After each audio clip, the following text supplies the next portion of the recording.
This is Mrs. Miller, your teacher at ELA Academy. Welcome to the final parts of speech video, conjunctions.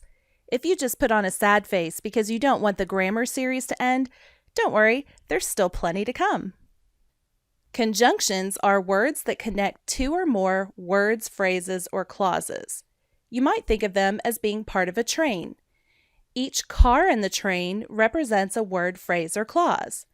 The conjunctions are the connectors that keep the train cars together. Let's look at the different types of conjunctions. The first type is the coordinating conjunction. There are only 7 of these, so they're easy to memorize. For, and, nor, but, or, yet, so. You can use the mnemonic fanboys to help you remember them. I recommend that you repeat them at least 10 times a day until you can remember them easily. For and nor, but, or, yet, so. For and nor, but, or, yet, so. For and nor, but, or, yet, so. These are called coordinating conjunctions because each item in the list is of equal importance.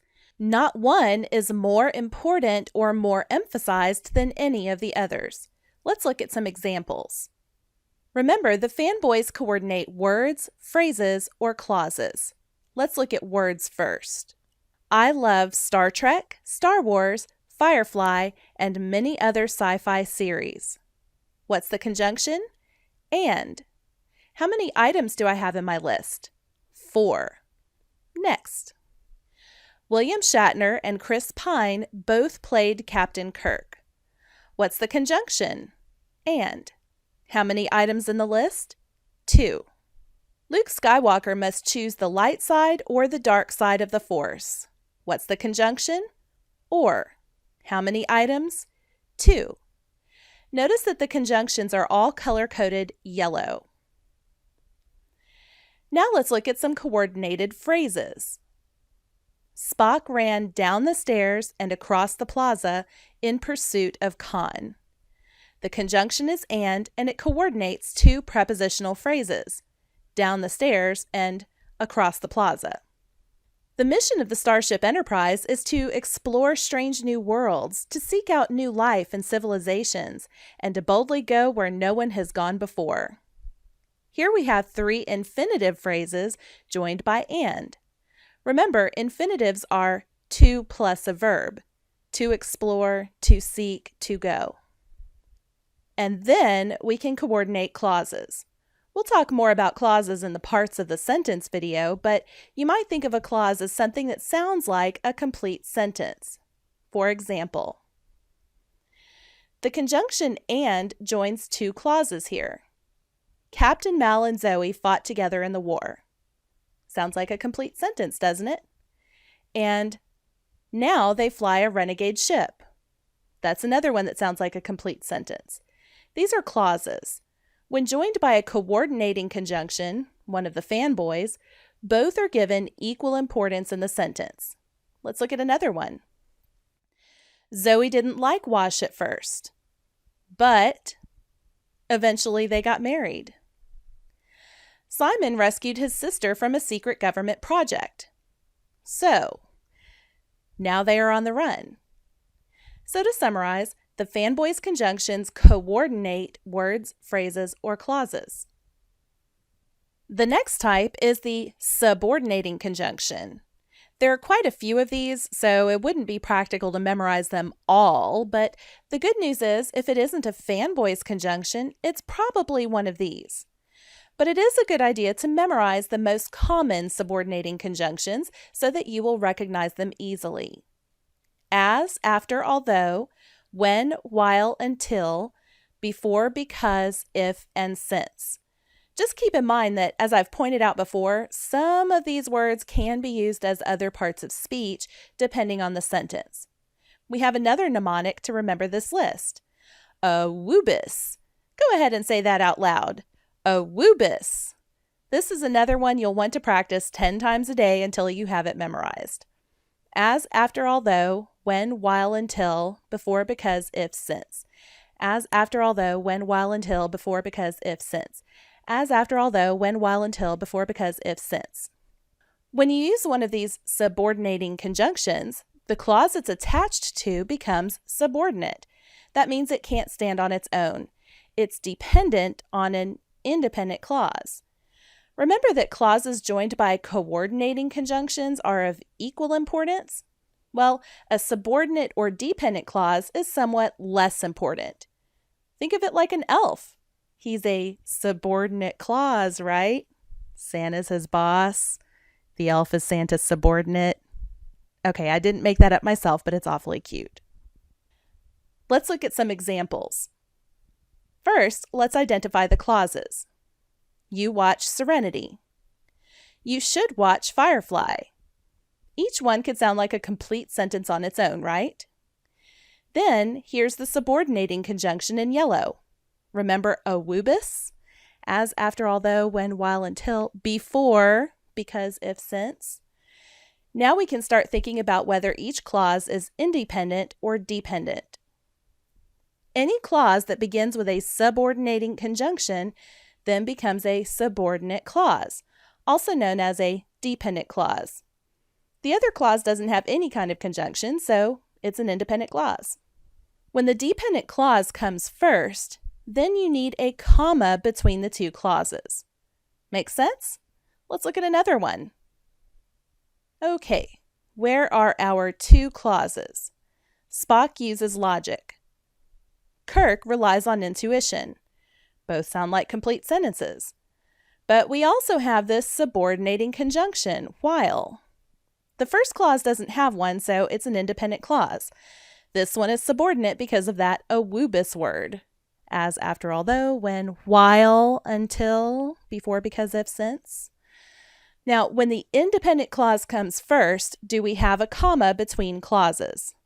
Nope, no comma. Next, we have correlative conjunctions. Pronounce that with me, correlative. These are conjunctions that come in pairs.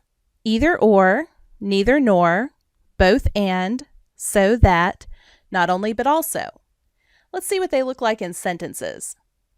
Both Zoe and Inara have combat skills. Both and. Neither Tatooine nor Jakku has much water. Neither nor. Not only can Jedi move things without touching them, but they can also control people's minds. Not only but also. There isn't much to say about these except you aren't supposed to mix them up. It's neither nor, not neither or, and you aren't supposed to leave one of them out. A lot of people leave out the also on the last one. Not only can Jedi do blah, blah, blah, but they can also do other things. Okay, next. Relative pronouns and relative adverbs. I wouldn't even bring these up in an intro video, except that sometimes they throw people for a loop. There is a difference between relative pronouns and adverbs, but I'm not going to get into that right now. You can read about them to your heart's content in the websites I've included in my blog post. Check the video description for a link. Relative pronouns and relative adverbs act like conjunctions. What tends to confuse people is when a relative pronoun sometimes acts like the subject of the clause. You'll see what that looks like in a minute. The most common relative pronouns and adverbs are that, who, whom, whose, which, when, where, and why. Notice that most of these look like question words. That might help you remember them. Let's look at a couple of examples. What are the clauses? I hope. You will live long and prosper. What's the relative pronoun? That. The clause with no conjunction is independent, and then the clause with the relative pronoun is called a relative clause. Here's another one. What are the clauses? Benedict Cumberbatch is the actor. But hold on a second. The pattern has changed. Before, the parts in blue were always complete clauses. But remember that relative pronouns can sometimes act like the subject of a clause? That's the case here. Who plays the new Khan is the clause. The rest of it goes normally. Here's our independent clause, which isn't mixed up with any of those subordinating conjunctions or relative pronouns, and this is a relative clause, which can't stand on its own. Ready for some practice?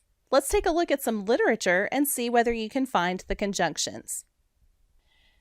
Notice that I've used red text instead of black here. Color coding gets tricky when I'm going back and forth between a black background on the PowerPoint and a white background in Word. Yellow shows up well against black, but not so well against white, so I'll use gray here. Why not use gray on both? It doesn't show up well against black. So the rest of the text is red so that the gray will stand out. Our first selection is from Chapter 3 of Great Expectations by Charles Dickens. I had often watched a large dog of ours eating his food, and now I noticed a decided similarity between the dog's way of eating and the man's. The man took strong, sharp, sudden bites, just like the dog. He swallowed, or rather snapped up, every mouthful too soon and too fast. And he looked sideways here and there while he ate, as if he thought there was danger in every direction of somebody's coming to take the pie away. He was altogether too unsettled in his mind over it to appreciate it comfortably, I thought, or to have anybody to dine with him, without making a chop with his jaws at the visitor. In all of which particulars, he was very like the dog. Okay, pause the video and find as many conjunctions and relative pronouns or adverbs as you can. Write CC above coordinating conjunctions, SC above subordinating conjunctions, and R above relative pronouns or adverbs. Come back when you're ready to check your answers.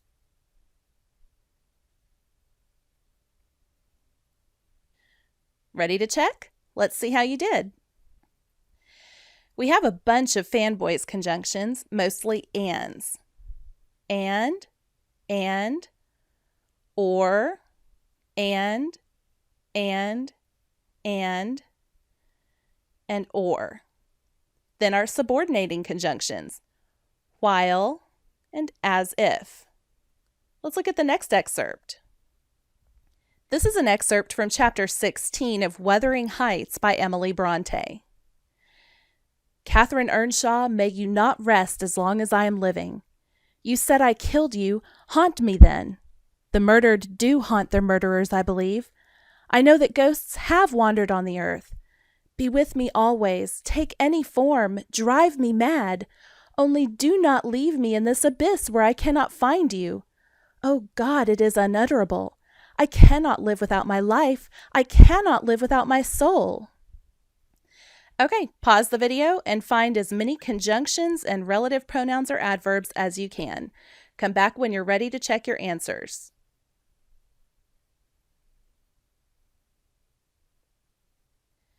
Ready to check? Let's see how you did. We have one fanboys conjunction, only. But wait, you say, that's not a fanboys conjunction. It isn't on the list, but it's an old-fashioned synonym for but. Drive me mad, only don't leave me. Drive me mad, but do not leave me.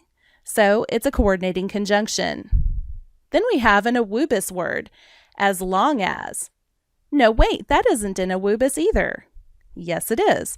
As long as is a synonym for while. Then we have a relative pronoun, that, and a relative adverb, where. How did you do? If you'd like to extend this activity, identify which words, phrases, and clauses are being joined, and point out any subordinate or relative clauses. And if you need more practice identifying conjunctions and relative pronouns and adverbs, check out my blog post linked in the video description below for great websites you can use. I hope this video has helped you understand conjunctions. Be sure to subscribe to my channel and follow me on social media so that you'll be the first to know when I post new content. And if you like what I'm doing here, please consider supporting ELA Academy on Patreon.